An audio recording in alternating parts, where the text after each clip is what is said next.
With the rise of the Sparrow movement in King's Landing and the public humiliation of the former queen, Cersei Lannister, Grand Maester Pycelle and Hand of the King, Kevan Lannister, were left to stabilize the kingdom. In order to reaffirm their fragile alliance with House Tyrell, Lady Olenna was invited to participate in small council meetings and advise in the management of the city and kingdom. Cersei, however, struggled to recover from her ordeal and suffered more when Jaime returned from his mission to Dorne, having failed to rescue their daughter, instead returning with Myrcella's murdered body. Cersei and Jaime then attempt to participate in government, but are immediately rejected by Kevan Lannister and the others. Yet Cersei soon learned of secret meetings between her son King Tommen and the High Sparrow, using this information to convince Olenna and Kevan of a plan to confront the Sparrow movement and rescue Margaery Tyrell before her walk of shame. Agreeing to the plan, the Tyrells brought their army into the city, seeing Jaime and Mace Tyrell lead their forces to the Sept of Baelor, demanding the immediate release of the Queen. But their plans were disrupted when it was revealed both Margaery and Tommen had become allies of the Faith, seeing the army dismissed and Jaime Lannister removed from the King's Guard. Jaime was then sent to the Riverlands with the Lannister army to help House Frey retake Riverrun, which they lost to Brynden Blackfish Tully and the remnants of the Tully army. With Jaime gone, Cersei had no more allies in the city, save her advisor Qyburn and her protector, the undead monster Gregor Clegane. And so she reached out to Lady Olenna, offering to join forces against the Sparrows. But Olenna firmly rejected her and instead left the city, having attended a meeting with Margaery, where she learned that the Queen was merely posing as a devout follower of the faith, so that she might use the situation to save her brother Loras and preserve power for House Tyrell. Things were made even worse for Cersei when her son, King Tommen, announced an end to the practice of trial by combat, meaning that Cersei would be judged by 7 septons of the faith and could not rely on Gregor Clegane to fight in her name. Desperate, Cersei and her advisor Qyburn made a plan to use barrels of wildfire discovered under the city, originally placed there by King Aerys II, who planned to burn King's Landing to the ground, nearing the end of Robert's rebellion. During the trial of Loras Tyrell and what should have been the trial of Cersei Lannister, with the city leadership, faith officials, and royal court in attendance, the Sept of Baelor was ignited in a fiery green explosion, killing all in attendance and many nearby. Among those killed in the blast were the High Sparrow, Lancel Lannister, Mace Tyrell, Loras Tyrell, Queen Margaery Tyrell, and the Hand of the King, Kevan Lannister. King Tommen, who was kept in the Red Keep by the mountain, did not die in the blast, instead forced to watch his wife, advisors, and allies all murdered by his mother.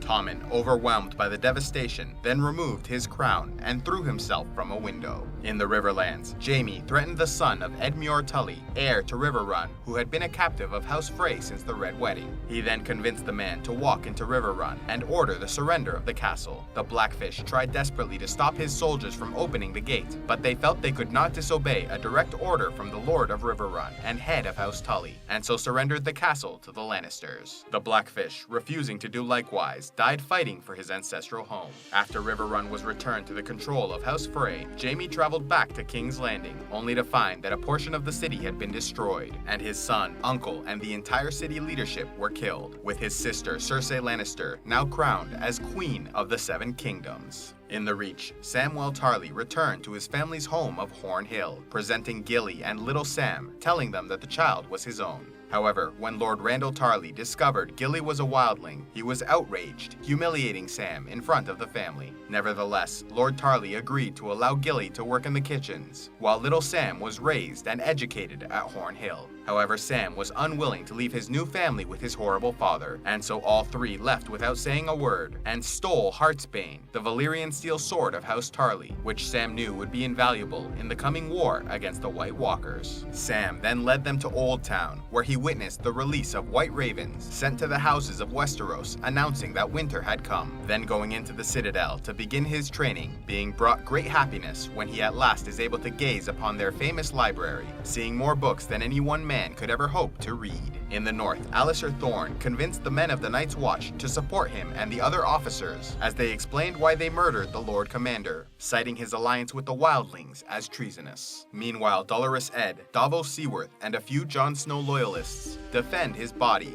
locking themselves in a room, ready to fight to the death. However, they soon realize they have allies outside Castle Black, and so Edd left to get the support of the Free Folk, then returning with an army to arrest Alliser Thorne and the other conspirators. Davos, having witnessed the power of Melisandre's magic firsthand, asked if Jon could be revived, and while Melisandre told him there were some with such powers, she never possessed that gift. He convinced her to attempt the ritual anyway, and to everyone's surprise, she successfully revived Jon Snow. Jon then executed Alliser Thorne, Ollie, and the other conspirators before resigning from the Watch, leaving Ed in command. Meanwhile, Sansa and Theon, having survived their jump off the walls of Winterfell, made their way north with the help of Brienne of Tarth, who found and rescued them from a Bolton search party.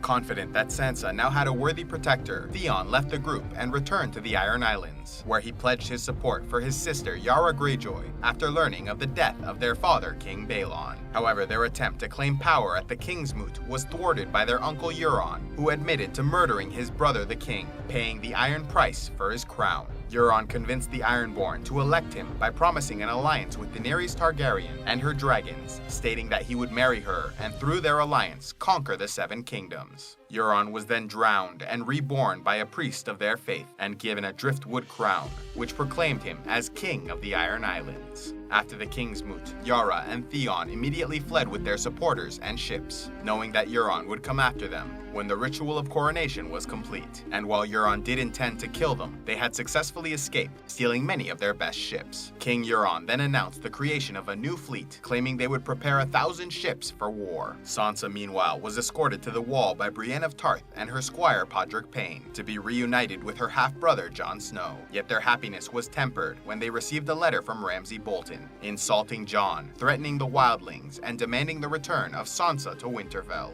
Further, Ramsay informed them that he had their younger brother Rickon Stark in his cells, which he acquired from House Umber, which had allied with the Boltons against Jon Snow and the wildling faction south of the Wall. Jon and Sansa then set out to form an army for House Stark, recruiting 2,000 warriors from the wildlings, including Tormund Giantsbane and the Giant 1-1. Further, they planned to recruit from northern houses that might still be loyal to House Stark, and Sansa revealed that their uncle Brynden Blackfish Tully had retaken Riverrun for House Tully, and may be an ally in the coming struggle. However, Sansa did not reveal the source of her information, having learned of it through a secret meeting with Peter Baelish, who had attempted to win her favor by offering the Army of the Vale, which was now camped at Moat Cailin, to fight for her cause. Although Sansa rejected his offer, she acted on the information about the Blackfish, sending Brienne of Tarth to request his assistance. Unfortunately, Brienne arrived during the Lannister siege of Riverrun and was unable to convince the Blackfish to join them. Jon, Sansa, and their supporters then traveled around the north, gathering support from House Mormont, Hornwood, and Mason, but finding that they could only gather a few hundred men, having been rejected by the larger houses such as the Glovers, who still held a grudge against Robb Stark, who had failed them as king in the north, and was mistrustful of Jon Snow, who led a wildling army past the wall. Ramsay Bolton, meanwhile, had solidified his control of the north by killing his father, stepmother, and baby brother, becoming the uncontested head of House Bolton, and allying with House Umber and Karstark to raise an army of 6,000 soldiers to defend Winterfell, greatly outnumbering Jon's forces with both infantry and cavalry. With winter fast approaching and no more houses to consider, Jon, Davos, and Tormund planned their strategy and prepared to engage Bolton forces. Sansa, fearing that their plan would not be enough, begged Jon to wait longer before attacking, but did not mention that she had sent a message to Peter Baelish requesting his army for the battle. Believing that he had no choice, Jon prepared his men to fight, with Sansa giving him a final warning that Ramsay would play tricks and set traps during the battle, telling Jon not to play into his games, even if it meant the death of their brother Rickon. Unfortunately for Jon Snow, his honor and love for his family overcame his sense, and when the two armies gathered for the Battle of the Bastards, Jon committed himself and his men in an attempt to save his brother Rickon, who had been released by Ramsay and eventually killed in a trap to lead the Stark army into the middle of the battlefield. Bolton forces then surrounded them with a shield wall, trapping them between the army and a wall of dead bodies. Yet just as all seemed lost, the Knights of the Vale rode in to destroy the Bolton lines, allowing Jon Snow, Tormund Giantsbane, and 1-1 to lead a final charge against the castle, restoring House Stark in Winterfell. Unfortunately, the Giant was one of the last Stark casualties, killed by Ramsay before he was beaten bloody by Jon Snow and captured. Sansa then took her revenge against the man who abused her so viciously, unleashing his own hounds against him, and watched as Ramsay died screaming. After the battle, battle, Davos Seaworth confronted Melisandre, having learned that she burned the Princess Shireen before Stannis was defeated at Winterfell. Jon banished her as punishment, promising to hang her if she ever returned to the north.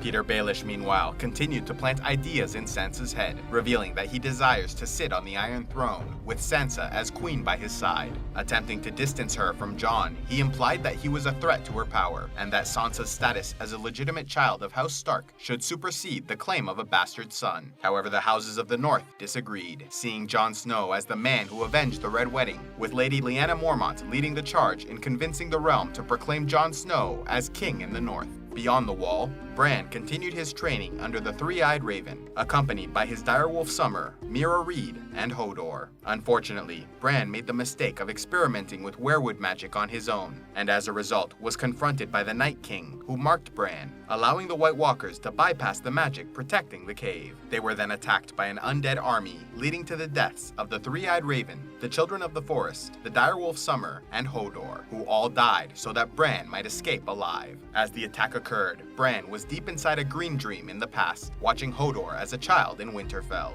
Bran then heard Meera yelling out for him to enter Hodor's mind so he might help in their escape. However, given his lack of experience in this area, Bran entered the mind of young Hodor, then known as Willis, in the past, using his mind to link with his future self. This horrifying trauma caused the boy to collapse, hearing Meera shout out the words, "Hold the door," through the link, and repeating them in a panic until his mind was so thoroughly destroyed that the words ran together to say Hodor, becoming the only words Willis could say for the rest of his life. And while Hodor may have suffered greatly, torn to shreds by the undead creatures frantically chasing after Bran, he held the door until the very end, fulfilling his destiny. Bran and Meera then encountered Benjen Stark, who rescued them, revealing that he had been stabbed by a White Walker, but was saved by the Children of the Forest. He stayed with them for a time, escorting them to the wall, but stating that the magic placed on it would not allow him to pass through, leaving Bran to assume his position as the new Three-Eyed Raven. Bran then used his abilities once again, seeing into the past and traveling to the Tower of Joy, where his father Ned Stark and his men had just defeated the Kingsguard. Ned then heard a woman scream and raced up the steps, finding his sister Lyanna lying in a pool of blood. There, he discovered that she had given birth to a child, fathered by Rhaegar Targaryen, the man who House Stark and Baratheon believed had kidnapped her, starting a rebellion which saw the death of thousands, including the king and his heir. Lyanna then asked Ned to ensure the child's safety, stating that her betrothed, Robert Baratheon, could never learn of his existence. And after the death of his sister, Ned would take the child back to Winterfell, naming him Jon Snow, and telling everyone, including his wife Catelyn, that the child was his illegitimate son. In Braavos, Arya trained to be a faceless assassin in the House of Black and White, undergoing a number of trials and tests, with the goal of making her a dispassionate assassin and worshipper of the many-faced god. It was believed her training would be complete when the leader of the Order believed she had left her old identity behind and had become no one. And while Arya survived the training, even becoming a blind beggar for a time, learning to fight without vision, she could not become no one, remaining Arya Stark of Winterfell, and therefore failing to assassinate her targets, instead killing only those she believed deserved to die, and eventually even abandoning the Order. After failing her mission and leaving the temple, the Faceless Men ordered her death, and while Arya was injured, caught unaware and stabbed several times in the stomach, she survived and was able to kill her assailant, then confronting the temple leader, who indicated he would allow her departure to Westeros. Now free of temple restrictions and trained as a faceless assassin, Arya used her skills to infiltrate House Frey, wearing the face of a servant girl, to kill Lord Walder Frey's sons, then using the meat from their bodies to cook a pie, which she served to Lord Walder. Arya then revealed herself and slit the man's throat, enjoying her vengeance as she watched the man who betrayed her family at the Red Wedding bleed out and die. Further east in the Dothraki Sea, Daenerys Targaryen was found by a Khalasar, who took her to Vaes Dothrak, where the wives of dead Khals were taken to serve in the Dosh Khalim as counselors to Dothraki war chiefs. While in Meereen, Daario Naharis and Jorah Mormont set out to find the missing queen, leaving Tyrion, Missandei, and Grey Worm to manage the city, further aided by Varys the Spider, who finally arrived in the city and offered his services. Unfortunately, the situation was desperate, with an insurgency campaign by the Sons of the Harpy crippling commerce and public safety. Varys learned that the Masters of Slavers Bay, who had already retaken Astapor and Yunkai, were responsible for the violence, and so So Tyrion, believing he might negotiate a truce, invited the Master's representatives to Meereen, where he made a deal to allow slavery for 7 more years, giving them time to find new revenue streams and slowly transition from a slave economy. In exchange, the Sons of the Harpy must stop their attacks, and for a while, the treaty held, with commerce returning to the markets and no more attacks from the Sons of the Harpy.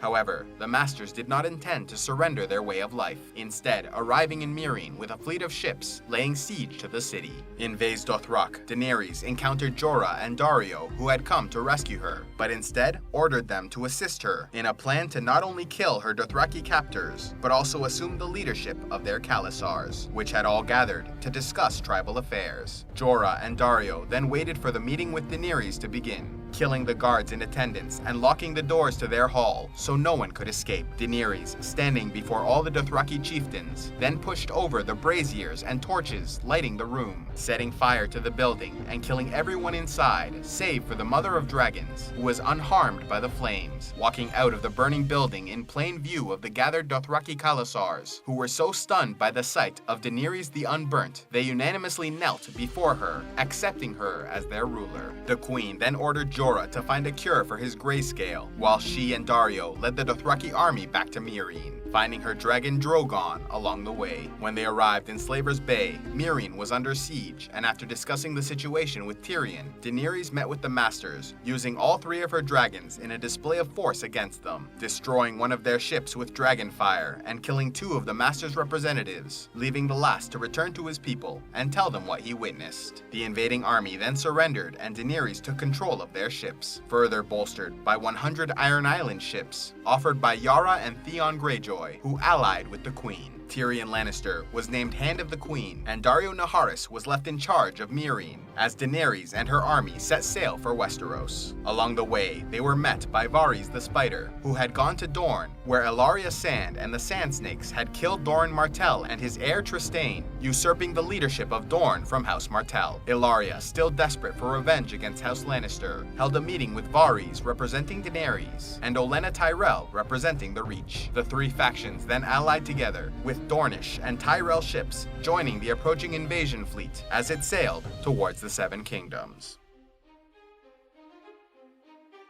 A special thanks to all those who have contributed to CivilizationEx. You make these videos possible, and I am eternally grateful for your support. If you would like to help CivilizationEx and want a say in the future content of this channel, click on the Patreon link in the description box below, and pledge any amount you'd like on a monthly basis. Or if you would prefer to make a single donation, you can use the PayPal link, also in the description below. And please be sure to like and subscribe, and click on the links to see more.